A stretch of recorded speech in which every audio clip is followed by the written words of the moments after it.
Shalom saudaraku, berjumpa kembali bersama dengan saya, Gembala Jemaat Gereja Isa Al-Masih Lawang, Light Generation, Hu-Ha, dalam program Sapa Jemaat di Rumah. Tetap semangat, tetap berpengharapan, dan harus selalu yakin menjadi pemenang-pemenang di dalam Tuhan kita, Yesus Kristus. Firman Tuhan kali ini terambil dari Mazmur 92 ayat 13. Mazmur 92 ayat 13 berkata, "Orang benar akan bertunas seperti pohon korma, akan tumbuh subur seperti pohon aras di Libanon." Saudaraku, kita semua pasti pernah mendengar kata pohon aras Libanon. Pohon aras Libanon memiliki peran penting dalam kebudayaan Timur Tengah kuno. Hampir semua bangunan berharga saat itu seperti istana, kuil, termasuk bangunan Bait Suci Salomo, menggunakan kayu pohon aras sebagai bahan bangunannya. Sejarah mencatat bahwa kayu ini banyak digunakan oleh bangsa Finisia, sekarang kita kenal dengan Lebanon dan Suriah, sebagai bahan baku pembuatan kapal dagang, kapal perang, rumah, kuil, dan juga istana raja. Tidak hanya itu saudaraku, getah kayu ini juga dapat berfungsi sebagai bahan pengawet jenazah atau yang lebih kita kenal sebagai proses mumifikasi. Sedangkan bagi orang-orang Sumeria kuno atau yang kita kenal dengan wilayah selatan Irak, hutan pohon aras adalah rumah para dewa mereka. Karena begitu banyaknya manfaat yang dimilikinya, pantas saja kalau kayu ini menjadi komoditas perdagangan yang sangat mahal di zaman raja-raja Israel kuno, tertulis di dalam 1 Raja-Raja 9 ayat 11. Selain kuat, pohon aras Libanon juga memiliki kemampuan untuk menyerap bau ruangan. Kayu ini juga memiliki rasa pahit sehingga tidak disukai oleh serangga dan dapat melawan kebusukan.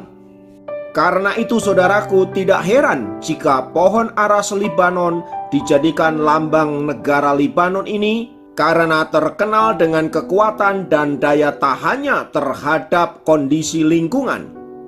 Tidak main-main saudara, pohon yang memiliki kandungan resin dan mampu menghasilkan getah yang harum ini dapat hidup hingga usia ratusan tahun. Kini, pohon aras Libanon dapat kita jumpai di sekitar daratan tinggi Suriah, Libanon, dan Turki.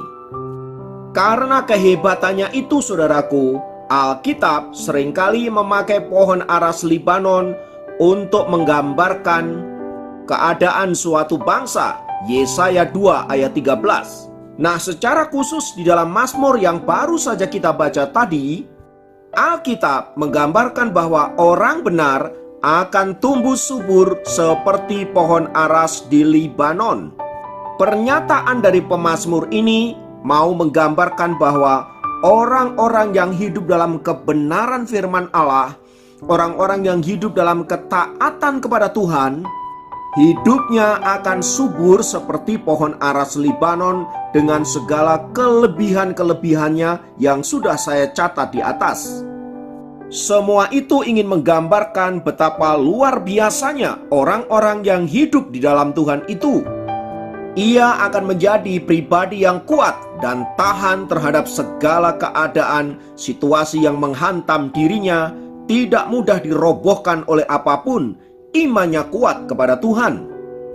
Ia tentunya juga memiliki bau yang harum sehingga dapat memberkati orang-orang di sekitarnya ketika ia ada di suatu tempat. Dan karena ketaatannya kepada Tuhan itu, maka Allah akan menempatkan ia di tempat-tempat terhormat, di tempat-tempat yang mulia, supaya olehnya ia menyaksikan betapa dahsyat dan luar biasanya Allah yang kita punya, Tuhan Yesus Kristus. Karena itu saudaraku, bila kita rindu memiliki kehidupan seperti pohon aras di Libanon itu, maka baiklah setiap kita menjadi pribadi-pribadi yang hidup di dalam kebenaran. Benar di dalam iman, benar di dalam pola pikir, dan benar di dalam tingkah laku dan perkataan-perkataan kita. supaya olehnya saudara dan saya menyaksikan bahwa kita punya Tuhan yang penuh kasih, Tuhan yang hebat, Tuhan yang luar biasa, yang sanggup menyelamatkan setiap orang yang percaya kepadanya, tetapi juga sanggup mengangkat serta menurunkan, menghidupkan, mematikan, memberkati, menjadikan kaya dan sukses, tetapi juga mampu untuk merendahkan kita, menjadikan miskin dan tidak berdaya. Intinya, kita harus bersyukur karena kita punya Tuhan yang dahsyat dan luar biasa itu, dan karena hal itu kita mesti mendekat kepadanya agar olehnya kita senantiasa ada dalam perkenanan dan berkat-berkat yang senantiasa menyertai kita. Terutama adalah berkat rohani, yaitu keselamatan yang telah kita miliki. Karena itu kita harus jaga sedemikian rupa agar kita tidak terjebak oleh hal-hal duniawi yang sanggup menyeret kita untuk meninggalkan Allah dan Tuhan kita. Karena itu mari kita teguhkan hati dan pikiran kita untuk tetap mantap melangkah di dalam Tuhan Yesus Kristus. Mari kita berdoa. Puji syukur kepadamu ya Allahku Tuhanku, yang telah menyelamatkan hidup kami semua, orang-orang yang mengasihi Engkau. Dan kami percaya Engkau tidak hanya menyelamatkan, tetapi Engkau juga menyertai, memelihara, dan senantiasa memberikan kami kekuatan untuk kami setia di dalam pengiringan kami akan Tuhan. Jadikan kami orang-orang yang kuat dan tangguh seperti pohon aras di Libanon itu, sekalipun kami menghadapi berbagai-bagai pergumulan. Kalau hari ini ada setiap kami yang mendengar program ini dan sedang ada dalam pergumulan, hamba berdoa menyerahkan mereka ke dalam tangan kasih-Mu.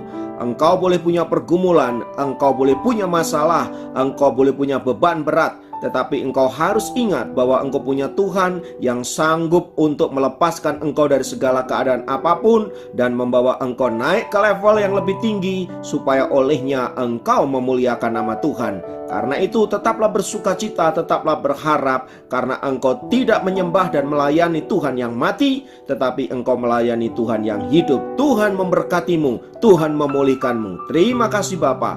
Dalam nama Yesus kami berdoa. Haleluya. Amin. Demikian program Sapa Jemaat kali ini. Sampai jumpa dalam program Sapa Jemaat yang lain. Tuhan Yesus memberkati.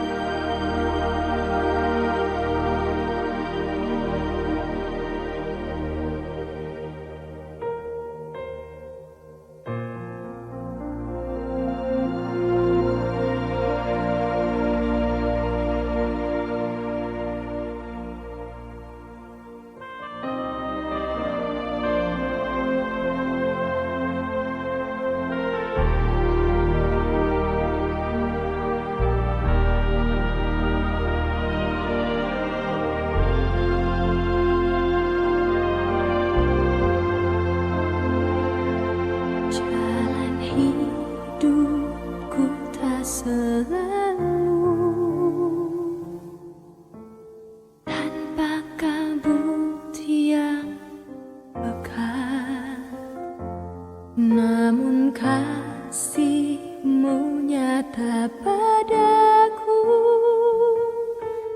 pada waktu-Mu yang tepat, seperti pelangi sehabis hujan.